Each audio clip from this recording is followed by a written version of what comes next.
In total, since February the 24th, 2022, in cooperation with the Ukrainian Defense Forces, 26,525 Russian air attack weapons have been shot down, in particular 370 aircraft, 331 helicopters, 40 Kh-47M2 Kinzhal aeroballistic missiles, 95 Iskander-M/KN-23 ballistic missiles, 550 Kalibr cruise missiles, 95 Iskander-K cruise missiles, 1,801 cruise missiles Kh-101/Kh-55cm/Kh-555, 460 guided aircraft missiles Kh-59/Kh-69, 25 missiles of other types, 14,286 Shahed-type attack UAVs, 6,900 reconnaissance UAVs. Over the course of 3 years, the Air Force's tactical aviation carried out more than 20,000 sorties, about 10,000 to engage the enemy with fire, and more than 12,000 to provide fighter air cover.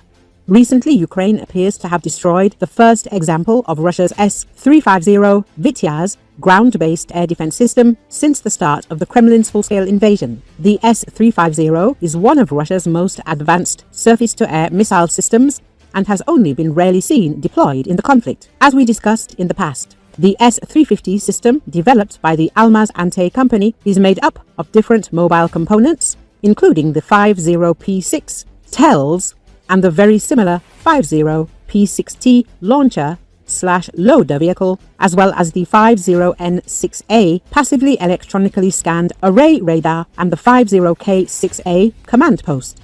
The primary missiles fired by the S-350 are from the 9M96 series, which can also be used by the long-range S-400 air defense system. The basic 9M96 has a range of only around 18 miles, while the extended range 9M96D can reach targets at 75 miles, with unconfirmed reports suggesting it could perhaps have a range as far as 90 miles.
The Ukrainian missile strikes on Sevastopol were part of a larger operation by the Security Service of Ukraine and the Navy, which resulted in 5 Russian ships hitting mines. This was stated by the ideologist of the use of maritime drones, Brigadier General Ivan Lukashevich, Hunter, of the Security Service of Ukraine at the Defense Tech Innovation Forum 2025, according to Military media outlet.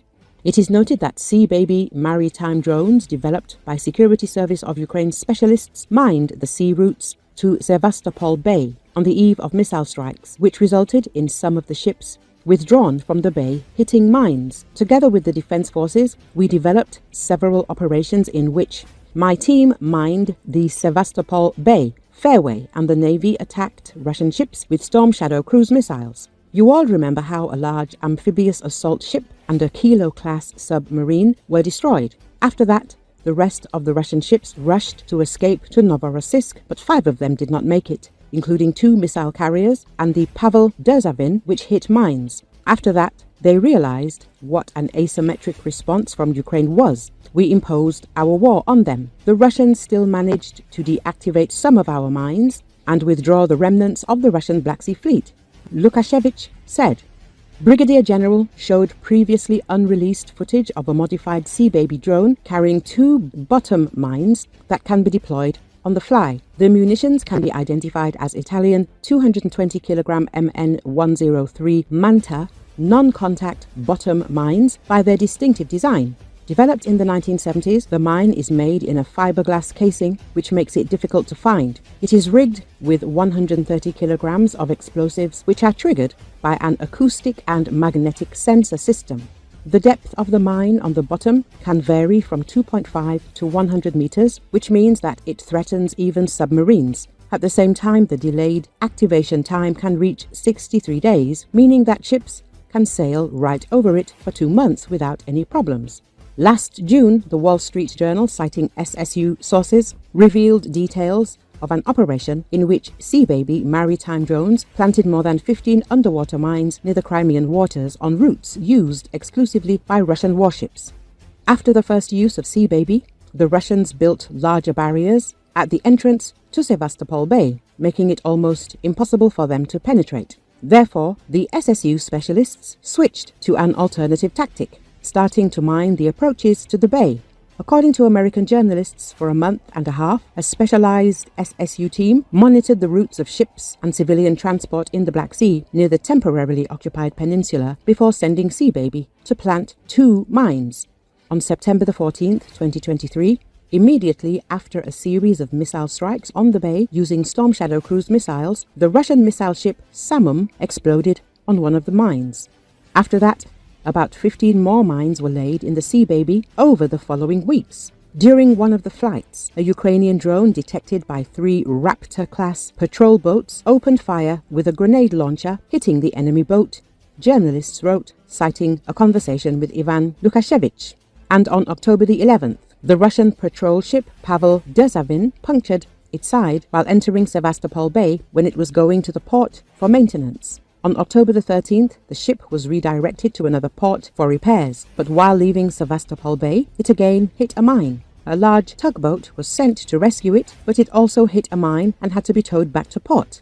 According to the WSJ, a few days later, the explosion also damaged the newest reconnaissance and hydrographic ship Vladimir Kozitsky.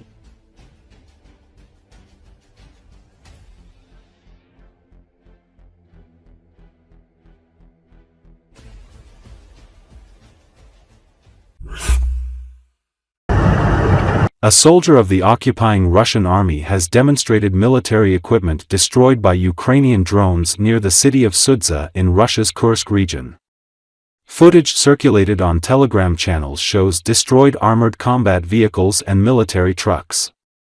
A Russian soldier who drives and pulls the struck vehicles complains about the ineffectiveness of electronic warfare equipment. This leads to more successful strikes by Ukrainian drones and the destruction of the vehicles along with the crew members.